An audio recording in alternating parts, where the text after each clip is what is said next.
স্বাগতম, নমস্কার। সোমবারের দ্বীপ্রহরে দেখুন, একটা কথা বলি যে উৎসব মুখরিত বাংলা তো থাকেই। মানে কোন সময় থেকে শুরু হয়, ধরুন পয়লা বৈশাখ থেকে শুরু হচ্ছে নতুন বছর, পয়লা বৈশাখ, অক্ষয় তৃতীয়া, আমাদের ধর্মীয় অনুষ্ঠানের কথাই বলছি মূলত, কারণ সেগুলোই আমাদের শেষ পর্যন্ত আনন্দ উৎসবেই পরিণত হয়। তো সামনেই যেটা রয়েছে একেবারে গায়ে ঘেঁষা, তা হচ্ছে আপনার গৌহাটি বা কামাখ্যা দর্শন।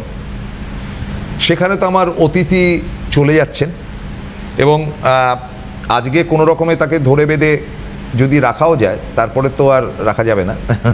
এই হচ্ছে কি প্যাথেটিক। যাই হোক, আপনাদের সমস্যার জায়গা থেকে কামাখ্যা কতটা আমাদের বাস্তব জীবনে আসে সেটা নিয়ে এক লাইন বলবেন। দ্বিতীয়টা হচ্ছে যে এই যে নবরাত্রি, গোপন নবরাত্রি বা লুক্কায়িত নবরাত্রি বা লেটেন্ট নবরাত্রি, যেটা পালন করেন খুব গুটিকতক লোক, জানি না অধিকাংশ মানুষ, তো তার কারণ আছে, সেটা পরে আসছি। তো তা নিয়ে কিছুটা আলোচনা করবো। আর রথযাত্রা, রথ তো আমাদের একটা দারুণ হই হই ব্যাপার। সেই ছোটোবেলা থেকে বাড়িতে রথ না কিনে দিলে জগন্নাথ, সুভদ্রা, বলরাম তাদেরকে আবার দড়ি দিয়ে বাধ্য হতো রথের সঙ্গে, পড়ে যাবে ঠাকাস ঠাকাস করে, কারণ রাস্তা তখন আমাদের অনুর্বর ছিল। তারপরে যেটা হয়, গাছগাছরা দিয়ে চারিদিকটাকে ঢাকা হয়, এই কারণে যে রথটাকে কেন ঢাকা হয়, যাতে জগন্নাথদেব বা সুভদ্রা যদি উল্টে পেছন দিয়ে পড়ে না যেতে পারে, সেই জন্য গাছ দিয়ে সেটা রেস্ট্রিক্ট করা হয়। আরেকটা জিনিস জানবেন যে জগন্নাথ দেবের সঙ্গে এটার কোনো সম্পর্ক আছে কিনা জানি না, কিন্তু সেদিনকে কিন্তু সমস্ত মেলাগুলোতে গাছ বিক্রি হয় প্রচুর। If it is related with Rathyatra, সেটাও তিনি উত্তর দেবেন। ফলে অনেকগুলো উত্তর একসাথে ঠেলে দিচ্ছি। মাই ফেভারিট, দেখুন বসে আছেন, এবং তার সঙ্গে আলোচনার জায়গা থেকে সরাসরি এই প্রশ্নগুলো ট্যারো কার্ডের মাধ্যমেও, তো দেখুন ট্যারো কার্ডটা তো আমরা উড়িয়ে দিতে পারি না, তো শ্রীময়ী চক্রবর্তী সম্পূর্ণ ব্যাপারটা নিয়ে আপনাদেরকে জানাবেন। চল। হ্যাঁ, থ্যাংক ইউ প্রসূনদা। বন্ধুরা নমস্কার আরেকবার। তো সত্যি কথা, বেশ কয়েকটি গুরুত্বপূর্ণ বিষয়, হ্যাঁ অনেকগুলো পয়েন্ট একদম, মানে প্রসূনদার প্রশ্নবান তিনখানা অলরেডি এসে গেছে। তো ফার্স্টে হচ্ছে কামরূপ কামাখ্যা। তো আমি বেশ কয়েকবার বলে গেছি কামরূপ কামাখ্যা এবং তার মাহাত্ম্য, এই ক্রিয়া, এই সময় কাজ করলে কি কি ফল হতে পারে। হ্যাঁ, তো নতুন করে মানে কামাখ্যা বা অম্বুবাচিতে কাজ নেওয়ার জায়গা আমার আর নেই, সব না, সব ফুল, একদম ফুল। তো সুতরাং সেটা তো আর নিতে পারবো না, সে কারণে দুঃখিত। আর আরেকটা যেটা হচ্ছে, সংক্ষেপে যদি বলি, কামরূপ কামাখ্যা, মা কামাখ্যা হচ্ছেন আমাদের মনোকামনা বা মনস্কামনা সিদ্ধ করার দেবী। আমাদের মনে যে যে ধরুন সমস্যা আছে, আমাদের মানসিক যে ইচ্ছেগুলো থাকে, অর্থাৎ কামনা বাসনা, যে আমার একটা ভালো একটা গ্রোথ, একটা বিজনেসে একটা ভালো গ্রোথ হবে, বড় চাকরি হবে, আমার স্বামী বা স্ত্রী আমাকে খুব ভালোবাসবে, সে যদি এদিক ওদিক চলে গিয়ে থাকে সে আবার আমার কাছে ঘুরে আসবে, ইত্যাদি প্রভৃতি সাংসারিক যত রকম, বা দীর্ঘদিন আমার পরিবারে কোনো নতুন মুখের সন্ধান নেই, মানে আগমন ঘটেনি, সেটা মায়ের বরদানের ফলে ঘটবে, ইত্যাদি অনেক কিছু। মানে একটা জিনিস কথিত আছে নীলাচল পর্বতে, অর্থাৎ যেখানে মা কামাখ্যার অবস্থান, মা সতী জনিপীঠ, যে সেখানে কোনো মনস্কামনা করলে মা তাকে কখনো খালি হাতে ফেরান না। তো শ্রীময়ী সাধারণ মানুষ, তো সেই উদ্দেশ্য এবং আপনাদের দেয়া ক্রিয়াকর্মগুলো টিম শ্রীময়ী সেখানে উপস্থিত থাকেন এবং সেগুলো করিয়ে নিয়ে আসেন। এবং ওই যেটা আমি বলি 97% আমার গ্যারেন্টি থাকে কাজটা হবে, আরও 1% ওনার বরদান, ওটাতে হয়ে যায়। আমি নিজেও যেটা অনেক সময় মনে করেছি যে না হওয়া কাজ, হতেও পারে নাও হতে পারে। তো আমাকে যারা এসছেন ক্লায়েন্ট, তারা বলছেন দিদি আপনি তো যাবেন, আপনার টিম তো থাকবে, করিয়ে আনুন না, আমাদের বিশ্বাস হয়তো হয়ে যাবে। দেখেছি হয়ে গেছে, বলে না বিশ্বাসে মিলায় বস্তু তর্কে বহুদূর, তো ওনার বরদানে হয়ে গেছে। তা আমি ওই ব্লেসিংটাতে খুব বিশ্বাস করি, নিজস্ব ভক্তি এবং ভক্তিতে মুক্তি, এতে তো অবশ্যই বিশ্বাস করি, তার সঙ্গে বিশ্বাস করি ব্লেসিংয়ে। মিরাকেল কিন্তু ঘটেছে, একাধিকবার ঘটেছে, আমার বহু ক্লায়েন্টের সাথে ঘটেছে, আমার নিজের লাইফে তো ঘটেইছে। তো এরপরে চলে আসবো গুপ্ত নবরাত্রি। যেটা আপনার আমাবস্যাটা পড়ছে আষাঢ়ের, যেটা 14ই জুলাই। হ্যাঁ, গুপ্ত নবরাত্রির ব্যাপারে আমি যেটা বললাম হ্যাঁ, সেটা হচ্ছে গিয়ে এটা কিন্তু প্রচলিত নয়, আমরণ ছিল, একদম পঞ্জিকাতেও ছিল, সব জায়গাতেই ছিল। হ্যাঁ, কিন্তু হয়টা কি যে নিয়মানুবর্তিতার জায়গা থেকে আমরা রাম জন্মভূমি বা সেটা একটা পালন করা হয়, আবার ধরুন ও তো পুজোই হয়, দুর্গা পুজো হচ্ছে, একদম একদম একদম অকালবোধন। অকালবোধন, কিন্তু এই দুটোর মধ্যে প্যারামিটারের মধ্যে রাম কতটা আছে বা নেই সেটা অন্য বিতর্ক। হ্যাঁ, কিন্তু নবরাত্রিটা পালন করা হয়, নবরাত্রিটা পালন করা হয়, নবরাত্রি পালন করা হয়, এবং সেটা রাম নবমী যেটা হয় প্রসূনদা, সেটা তো শ্রীরামচন্দ্রের যেদিন জন্মদিন সেই হিসেবে রামনবমী যেটা পালন করা হয়। কিন্তু বাকিটার ব্যাপারটা যে আমাদের মানে অশুভ শক্তির ওপর শুভ শক্তির বিজয়, মা দুর্গার আবির্ভাব, সমস্ত দেবতাদের তেজপুঞ্জ নিয়ে যার মানে মানে কি বলবো অভ্যুত্থান বা আগমন, যার জন্য আগমনী গান হয় সেই সময়টা, তো সেটা তো বিখ্যাত। এবং আমাদের দেশে প্রাচীন যেটা পুজো, যেটা অন্নপূর্ণা পুজোর সময় যেটা হয় বাসন্তী নবদুর্গা, হ্যাঁ সেটা বলা মানে মনে করা হয় আমাদের দেশের মাইথোলজি অনুযায়ী রাজা রাবণ সেটার পুজো করছেন। তিনি রাক্ষস বংশোদ্ভূত হলেও তিনি ব্রাহ্মণ সন্তান ছিলেন, এবং যথাবিহিত উপাচারে তিনি কিন্তু ওই দেবী দুর্গার বোধন করতেন, এবং দেবী দুর্গা তার মানে প্রাসাদে অবস্থান করতেন, এবং তার ফলেই তিনি, তার আশীর্বাদেই তিনি সেই ত্রিভুবন বিজয়ী তিনি হতে পেরেছিলেন। কিন্তু বাকি দুটো নবরাত্রি এটা খুব একটা প্রচলিত বা চর্চিত নয়, এই কারণে এটা গুপ্ত, কারণ এটা সাধু সন্ন্যাসীরা করে থাকেন, জ্যোতিষীরা করে থাকেন, যারা অকাল্ট নিয়ে কাজ করেন তারা করে থাকেন। তো এই নবরাত্রিটা যেহেতু এটা গুপ্ত এবং লুক্কায়িতভাবে করা হয়, এবং এর নিয়মকানুনের মানে কড়াকড়িটাও খুব বেশি, যে কারণে এটা খুব গৃহী মানুষের জন্য কিন্তু উপযুক্ত নয়, বা সুখী মানুষের জন্য। হ্যাঁ, মানে যাদের সুখী গৃহকোণে থাকবেন বলে তারা মনে করেন তারা এটাকে এড়িয়ে, তাদের পক্ষে ভালো। কারণ দেখুন আমাদের দেশে তো মানে সে আছে না, ব্রাহ্মণ কায়স্থ ক্ষত্রিয় শূদ্র যেরকম এটা যেরকম ছিল, বৈশ্য শূদ্র সরি, তেমনি আবার ধরুন একদল যারা রয়েছেন যারা সন্ন্যাসী, আরেক দল রয়েছেন যারা গৃহী। তো গৃহী মানুষের জন্য সব পুজো উপযুক্ত নয়, যেরকম দেবী ধূমাবতীর পুজোটা উপযুক্ত নয় গৃহস্থ মানুষের জন্য এই পুজোটা, কারণ সে কারণে কারোর গৃহে শুনবেন না দেবী ধূমাবতীর পুজো হচ্ছে, অলওয়েজ বাইরে। হ্যাঁ, এবং বড় ঠাকুর বা শনি ঠাকুর তার পুজো কোনো ঢাকা জায়গায় হয় না, কিন্তু আজকাল বাইরের দিকে হচ্ছে, মানে কিন্তু গৃহস্থের বাড়িতে যখন তার পুজো হয় খোলা জায়গায় বা খোলা ছাদে করা হয়, উন্মুক্ত আকাশের নিচে তার পুজো করা হয়, কারণ মনে করা হয় তার দৃষ্টি পড়লে বাড়ির ছাদ উড়ে যায়। সে রক্ষা কবচ হিসেবে মা কালীকে নিয়ে এসে তার পাশে বসিয়ে পথের ধারে যে মন্দিরগুলোতে বড় ঠাকুরের পুজো করা হয়, তো নিয়ম আছে, নিয়মের মানে সে বলে না ভেদও আছে, নিয়মটাকে কি করে কাট করতে হয় সেই পন্থাও আমাদের মুনি ঋষিরা পূর্বপুরুষরা তাদের শাস্ত্রে লিখে গেছেন। তো গুপ্ত নবরাত্রি এই কারণেই প্রচণ্ড শক্তিশালী। তো সুতরাং সেই সময় করা কাজগুলো ব্যর্থ হয় না বললেই চলে, এটা নাম্বার ওয়ান। আমার কাছে মেইল রয়েছে, সেগুলো পড়বো। এরপর হচ্ছে রথযাত্রা। রথযাত্রা 16ই জুলাই পড়েছে এই বছর, এবং মানে তিথিটা খুব জোরালো তিথি, কারণ গুপ্ত নবরাত্রি চলার মধ্যে রথযাত্রাটা পড়েছে। হ্যাঁ, এবং রথযাত্রায় মনে করা হয় প্রসূনদা যেখানকার যত ব্লকেজ, যেখানকার যত বাধা সমস্ত মানে পার করে দিয়ে প্রভু জগন্নাথের রথ এগিয়ে চলে, এবং রথযাত্রার ক্রিয়া করলে মানে কেরিয়ারে সাকসেস হয়। ধরুন কোনো ব্যবসা, সেটা অনেকে রথযাত্রায় শুরু করেন, অনেকের ব্যবসা সম্প্রসারণ করেন, সেটাও সাফল্যমণ্ডিত হয়। বাস্তুর কোনো ক্রিয়াকর্ম, মাঙ্গলিক ক্রিয়াকর্ম করলে সেটাও হয়। ইভেন মা দুর্গার খুঁটি পুজোও তো রথযাত্রাতে হয়। তো সুতরাং এটা বলে না একটা সর্বশুদ্ধ তিথি। সুতরাং সামনে যে কম্বিনেশনটা আসছে জুলাই মাসে, গুপ্ত নবরাত্রি এবং রথযাত্রার মানে সেই দুটো কম্বিনেশন আছে, কম্বাইন হয়ে এটা কিন্তু শক্তিটা অনেক বৃদ্ধি করেছে বলে আমি মনে করি। তো এই রিলেটেড দুটো মেইল আছে, বরং সেটা পড়ে ফেলি। হ্যাঁ, তো যেটা হচ্ছে যে কারণটা হচ্ছে আমাদের আজকে আমরা ফোন নিচ্ছি না, হ্যাঁ, এবং ফোন নিচ্ছি না বলেই মেলগুলোর হয়টা কি অনেকেই ফোনের লাইন পান না, আমাকে চেম্বারে এসে অনেক মানুষ বলেন দিদি ফোনের লাইন তো পাই না, লাইন না পেতে পেতে আজকে চেম্বারে চলে আসলাম। তবে এটাও আমি বলবো, এটাও আমি দর্শকদের কাছে খুব দৃঢ়ভাবেই বলবো আপনারা খুব ভালো করে শুনে নিন, যে কোনো অ্যাস্ট্রোলজির প্রোগ্রাম, আমাদের এই প্রোগ্রামটা বলে না, যে কোনো অ্যাস্ট্রোলজির প্রোগ্রামে আপনারা ফোন করেন, যে ফোনে আমাদের কিন্তু ওই 2-2.5 মিনিটের মধ্যে আমরা উত্তর দিয়ে দিই, এটা কিন্তু আপনার ভাগ্য দর্শন হলো না, হতে পারে না, অসম্ভব। সে 97% গ্যারেন্টি দিক আর যাই দিক, সেটুকুই বলবেন যতটুকু আপনার ক্ষতি হতে পারে, অল লাইক দ্যাট। কিন্তু তার আরও বিশদভাবে জানার প্রয়োজন আছে।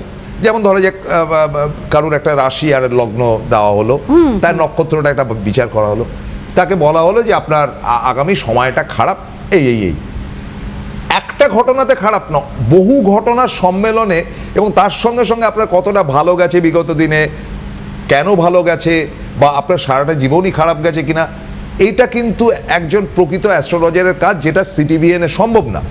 সুতরাং on that case you have to rush, আপনাকে দৌড়াতে হবে, শ্রীময়ীর সঙ্গে কথা বলতে হবে, এবং এখানে আপনার 1-2 মিনিটের উত্তর নয়, সরাসরি দেখা করবেন, দেখবেন যে কতটা সময় ধরে আপনার ভাগ্য গণনা করছে। তাছাড়া ধরুন মানে একটা ছোট্ট উদাহরণ দিয়ে ক্ষেত্রে ধরুন আমি কাউকে বলে দিলাম যে 2 মিনিটের ফোনের মধ্যে যে আপনার অ্যাক্সিডেন্টাল কানেকশন আছে, সেটার থেকে সাবধান।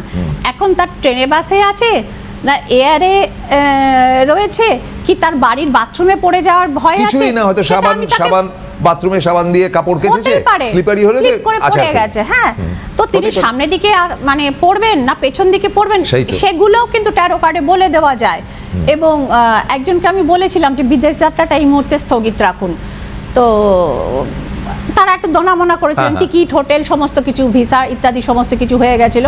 এই মুহূর্তে তিনি আইসিসিউতে রয়েছেন। এই বাবা, হ্যাঁ, তো এখন বলছে না আমি তখন বুঝতে পারিনি শ্রীময়ী, এখন বুঝতে পারছি আপনি কেন বারণ করেছিলেন। এই সমস্যাটা তার যদি বিদেশে গিয়ে হতো, কি কাণ্ডটাই না হতে পারতো। তো সেটাই বলছি যে শ্রীময়ী যখন কিছু বারণ করে বা কিছু সতর্কতা দেয়, সেটা একটুখানি তার মধ্যে মনোযোগ বা গুরুত্ব দেওয়ার প্রয়োজন আছে। যাই হোক, আমি আজকে ফার্স্টে একটা পড়বো, যেটা আমাকে গত সপ্তাহ থেকে সে বহুবার অনুরোধ করেছে। মেয়েটির নাম নীলাম গুপ্তা। ও জানিয়েছে যে দিদি আমার বয়স 36, আমি কলকাতার কাশীপুর অঞ্চল থেকে আমি বলছি, এবং সে জানিয়েছে কলকাতা টু কাশীপুর। তো যাই হোক, তার বক্তব্য যেটা হচ্ছে, আমি শর্টে বলছি, নীলামের মেলটি অনেক বড়। বাঙালি মেয়ে, পড়তো বাগবাজার মাল্টিপারপাসে, সেক্ষেত্রে সে একটি মারোয়ারি ছেলের সঙ্গে প্রেম করে 18 বছর বয়সে, 16 বছর থেকে প্রেম করছিল, 18 বছর বয়সে বিয়ে করে সে লেখাপড়াটা ছেড়ে দিয়েছে। এবার 16-18 বছর সে সংসার করেছে। হঠাৎ, এখন তার বয়স 36, হঠাৎ মাস 8 আগে তার স্বামী মারা গেছেন অ্যাক্সিডেন্টে। তো এইবার যেটা হয়েছে, মারোয়ারি ফ্যামিলিতে আমরা বেশিরভাগই জানি প্রসূনদার জয়েন্ট বিজনেস, এবং শ্বশুরের নামেই সেক্ষেত্রে সমস্ত কিছু। এ বড় বউ। এবার এক্ষেত্রে এবার হচ্ছে যে না, তাকে শ্বশুরের মানে স্বামী মারা যাওয়ার পর, এবং নীলামের একটু 16 বছরের মেয়েও আছে, না তাকে স্বামীর যে দোকান তার যা অংশ সেটা কিছু দেয়া হচ্ছে, এবং তাকে প্রায় দাসীর মতো খাটানো হচ্ছে, এবং তাকে বাপের বাড়িও যেতে দেওয়া হচ্ছে না। বাপের বাড়ি যেহেতু বাঙালি ফ্যামিলি, কিছুটা শিক্ষিত পরিবার, তারা বলছেন যে এইভাবে তোমার জীবনটা কি দাসীবৃত্তি করবার জন্য রয়েছে, তুমি বাপের বাড়ি চলে এসো, এবং মেয়েটিকে আমরা মানুষ করছি, কারণ আমার দাদা বৌদি নিঃসন্তান, মেয়েটির দায়িত্ব আমরা নিচ্ছি, তোমাকে আমরা আবার বিয়ে দিচ্ছি। কিন্তু দিদি এরা চাইছে আমি আমার সেই মানে স্বামীর মৃত্যুর পর আমি সেই মানে মাতমি মানিয়ে যাই, মানে শোকই করে যাই, এবং কোনো রকম মানে যা কিছু আমাদের সাধারণ জীবনে প্রয়োজন সেগুলো সমস্ত সুখ সুবিধা থেকে আমি বঞ্চিত থাকি। দিদি আমার কি সত্যি কোনো বিয়ের যোগ আছে, বা আমি কি কোনোদিন আবার এখান থেকে বেরিয়ে আবার নতুন জীবন শুরু করতে পারবো, না আমার জীবনটা এরকমভাবে দাসীবৃত্তি করেই কাটবে, তুমি একটু আমাকে জানাবে। আমার মেয়েকে দিয়ে বাংলায় অনুবাদ করালাম, কারণ তুমি হিন্দি লেখা বুঝতে পারবে না, ঠিক আছে। তা নিলাম, একটা জিনিস তোমাকে বলছি কেন এরকম হলো। ফার্স্টে তুমি জানতে চেয়েছিলে ভাই তোমার মঙ্গলটা অসম্ভব খারাপ, এই একটা জায়গা রয়েছে, এবং গ্রহগত জায়গাটিও আমি তোমাকে এক্ষেত্রে আমি দেখিয়ে দেবো কার্ডের সাথে।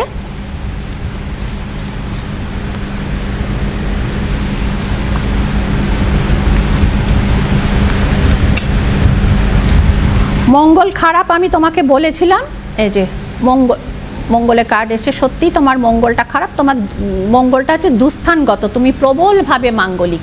এটার কারণে তোমার এই রকমভাবে এত অল্প বয়সে এইরকম মানে মানে খারাপভাবে আর কি বৈধব্য যোগ তোমার জীবনে নেবে আসলো। বাড়ি ছেড়ে অন্য কোথাও যেও না, সেটা হচ্ছে অন্য জিনিস। এবং সেক্ষেত্রে তুমি সরাসরি তোমার ভাই বা ভাইয়ের বৌদিকে তুমি এসে এনাদের সাথে কথাবার্তা বলতে বলো যে তারা মেয়েটিকে তোমার দত্তক হিসেবে নিয়ে তারা নিজেদের সন্তানের মতো তারা মানুষ করবেন। হ্যাঁ দেখো, ঝামেলা কিন্তু প্রচণ্ড হবে, সেটুকুর জন্য প্রিপেয়ার থেকো। এরা সহজে কিন্তু তোমাকে ছাড়বেন না।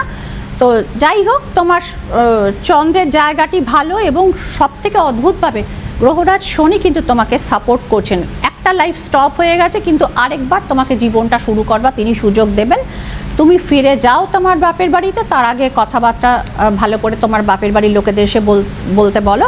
এবং এই মঙ্গলের দোষ এবং সঠিকভাবে শুক্রের প্রতিকারটা করলে তোমার কিন্তু 2028-এর শুরুর দিকে কিন্তু তোমার বিয়েটা কিন্তু হয়ে যাবে। এবং এই শ্বশুরের কাছ থেকে বা দেওরের কাছ থেকে তোমার এই স্বামীর ন্যায্য জিনিসগুলো পাওয়ার জন্য, কারণ তুমি পালিয়ে চলে এসেছিলে, তোমার কোনো লিগ্যাল ভ্যালিডিটি নেই। যাই হোক, তুমি এত বছর সংসার করেছো, এটা বিরোধের মধ্যে দিয়ে যেতে হবে। এবং তুমি একটু পারলে ব্যক্তিগতভাবে যোগাযোগ করো, কারণ এখান থেকে তোমার আদায় করতে গেলে তোমাকে কোর্টে কিন্তু যেতেই হবে। যাই হোক, ভালো থেকো। নতুন জীবনের কানেকশান আছে, সেক্ষেত্রে তোমার সন্তানেরও একটু সুব্যবস্থা দেখতে পাওয়া যাচ্ছে। ভালো থেকো। মানে আমি সব মেয়েকেই বলি প্রসূনদা, যে মানে এটা শুনতে খুব খারাপ, যে আজকের যুগে কেরিয়ারে ফোকাস না করা বা লেখাপড়া ছেড়ে দেওয়া, সেটা যত ভালো পরিবারই হোক না কেন, এটা একেবারে মূর্খামি। আজকে মেয়েটি যদি লেখাপড়া জানতো, সে একটা চাকরি বাকরি অন্তত করতে পারতো, তাহলে তো তার লাইফে এই সমস্যাটা, ওই দাসীবৃত্তির জায়গা তো হতো না। যতই তার স্বামী মারা যাক, তার একটা মিনিমাম সে থাকতো। এখানে তো সেগুলো কিছুই দেখতে পাওয়া যাচ্ছে না। তো এই হচ্ছে ব্যাপার। আপনি কোনো একটা প্রশ্ন করবেন বলে আমার মনে হচ্ছে। না, আমার কথা হচ্ছে আমি এই সাবজেক্টটার মধ্যেই ঢুকছি না, যাদের এটা পার্সোনাল লাইফের মধ্যে। এটা পার্সোনাল লাইফ, আমার কাছে তো লোকে পার্সোনাল লাইফেরই সলিউশন নিতে আসে প্রসূনদা। ঠিক আছে, ওটা আপনি যা সলভ করলেন। হ্যাঁ, এবার ব্যাপারটা হচ্ছে এইরকম ধরনের কমপ্লিকেশনস, যে একটা জয়েন্ট ফ্যামিলিতে থাকলে তার পরিবারের যে অর্থ সমান ভাগে ভাগ হবে বা ইত্যাদি। এখন যেটা নিয়ম হয়েছে, চাকরি করা ছেলে না যে সে মারা গেছে তার ওয়াইফের এটা চলে যাবে, বলছি না আমি, একদম ডিফারেন্ট। যে 2-3 ভাই রয়েছে, নিয়ম বলছে আজকের দিনে যে প্রত্যেককে ইকুয়ালি শেয়ার দিতে হবে, সেটা বাড়ির ক্ষেত্রে হোক, তাদের ব্যবসার ক্ষেত্রে হোক, যে কোনোভাবেই হোক। এটা যারা পাচ্ছেন না, সেটা কোন গ্রহের জন্য পান না, এবং না পেলে আপনার এখান থেকে সলিউশনটা কি হতে পারে? সলিউশন বলতে তার মঙ্গলের জায়গাটা, কারণ আমার এই মঙ্গল নিয়েই 2-1 সপ্তাহ ধরে আমাদের আলোচনা হচ্ছে। মঙ্গল কিন্তু মানুষকে তার অধিকারটাও দেওয়ায়। হ্যাঁ, তো সুতরাং মঙ্গলের জায়গাটা তাকে ঠিক করতে হবে, যাতে তার প্রপার্টি, স্বামীর প্রপার্টির ওপর, সে 16 বছর সংসার করেছে তার সাথে, সে কোনো ক্লেম পাবে না। এরা মানে গাজোয়ারি করছে, এটা তো ঠিক নয়। হ্যাঁ, তবে থানা, পুলিশ, কোর্ট কিন্তু হওয়ার জায়গা রয়েছে। এবং সেক্ষেত্রেও মঙ্গল যদি বুস্ট আপ করা যায় প্রসূনদা, সেক্ষেত্রেও কিন্তু কোর্ট কাচারিতে তাকে জয়যুক্ত করে। সুতরাং অধিকার এখানে আদায় করে নিতে হবে, অধিকার এখানে আদায় করে নিতে হবে। মানে এটা গায়ের জোরে কেউই তাকে দীর্ঘদিনভাবে এরকমভাবে শোষণ করতে পারে না, এটা সম্ভব না। চলুন পরেরটা। হ্যাঁ, পরেরটায় যাচ্ছি। পরেরটাতে রয়েছে দেবশ্রী বিশ্বাস। তিনি বসিরহাট থেকে জানাচ্ছেন যে দিদি, আমার বিয়ে হয়েছিল দত্তপুকুরে 2 বছর আগে, কিন্তু সম্বন্ধ করে বিয়ে হয়েছিল এবং যথেষ্ট মানে সম্পন্ন পরিবারে আমার বিয়েটা হয়েছিল। কিন্তু বিয়ের পর থেকেই আমি বুঝতে পারি যে স্বামী সরকারি চাকরি করেন, পুরসভার কর্মী, এর বেশি আমি বলতে চাই না। ঠিক আছে দেবশ্রী, আমারও এটা বলবার কোনো ইচ্ছে নেই। তো ব্যাপারটি হচ্ছে যে বিয়ের পর থেকেই আমি বুঝতে পারি যে আমার স্বামী মাতাল, চরিত্রহীন এবং লম্পট। এবং এই ফ্যামিলিতে যেহেতু তারা একটু অবস্থাপন্ন পরিবার, আমি আগে রিটেল শপে কাজ করতাম। তো বিয়ের পর বলেছে আমাদের মতো বাড়ির বউয়ের রিটেল শপে কাজ করতে যাওয়ার কি দরকার, তুমি চাকরিটা ছেড়ে সংসারে মন দাও। তো আমি তাদের কথা অনুযায়ী সেটাই করেছিলাম। কিন্তু 8 নম্বর সংসার করার পর আমি এই স্বামীর এই গুণাবলীগুলো আমি বুঝতে পেরেছি, এবং প্রতিবাদ করতে গেলে যথারীতি ভায়োলেন্স, ডোমেস্টিক ভায়োলেন্স যেগুলো হওয়ার, সেগুলো হচ্ছে। তো দিদি, আমি আমার বিয়ে এখানে দেওয়ার জন্য আমার বাবা আমাদের দত্তপুকুরে একটি জমি ছিল, সেইটাকে বন্ধক রেখে বিয়ে দিয়েছিলেন। তো এই বিয়ের তো কোনো ভবিষ্যৎ নেই। এখন আমি বাপের বাড়ি চলে এসেছি, আমার চাকরিটাও চলে গেছে। তো তুমি আমাকে বলবে নতুন করে আমি কি চাকরি পাবো আবার রিটেলে চাকরি করতাম, চাকরি হয়তো পাওয়ার আমি চেষ্টা করছি কিন্তু এখনও ক্লিক করছে না। তুমি আমাকে জানাবে যে আমি চাকরি পাবো কি না। এবং আমার বাবা এই জমিটা বন্ধক দিয়ে যেটা বিয়েটা দিয়েছিলেন সেটা তিনি উদ্ধার করতে পারবেন কি না, কেস কিন্তু শুরু হয়েছে। তো দেখো, চাকরি তুমি পাবে, এখানে তোমার একটু সান এবং মার্কারি এই দুটো জিনিসে তোমার একটু প্রতিকার করাটা প্রয়োজন। হ্যাঁ দিদি, কেন এমন হলো, কোন গ্রহের জন্য আমার এরকম হলো, আবার যদি আমি ফিউচারে বিয়ে করি আমার কি সেই রকম আবার হতে পারে? দেবশ্রী অনেকগুলো কোশ্চেন করে ফেলেছে, আমরা এখানে একটি করে কোশ্চেনের উত্তর দিই। কেতু রয়েছে এখানে গুপ্তভাবে, অর্থাৎ যেখানে বিয়েটা হয়েছিল তোমার যারা আত্মীয় স্বজন দেখে শুনে এসে বলে গেছিলেন বেশ বর্ধিষ্ণু ফ্যামিলি, পয়সা কড়ি আছে, প্রচুর রোজগার, নিঃসন্দেহে বিয়ে দাও দাদা। তো তারা আজকে কেউ নেই এবং শত্রুতা তো কিছুটা হয়েইছে, বাট তোমার বৃহস্পতিটা ভালো। আমি তোমাকে এইটা বলছি, তোমাকে পুনরায় চাকরির যোগাযোগ তোমার হবে এবং নিজস্ব উপার্জন তোমার কিন্তু ধীরে ধীরে ধীরে ধীরে 32 বছর বয়সের পর থেকে যথেষ্ট ভালো।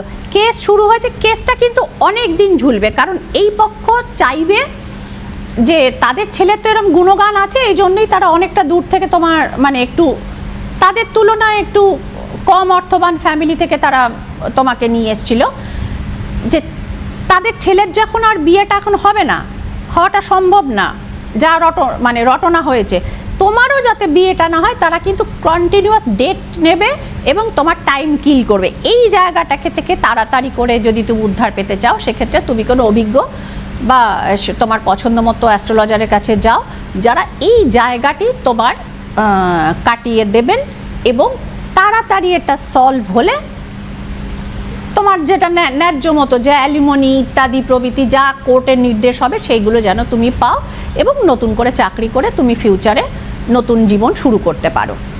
ভালো থাকবে।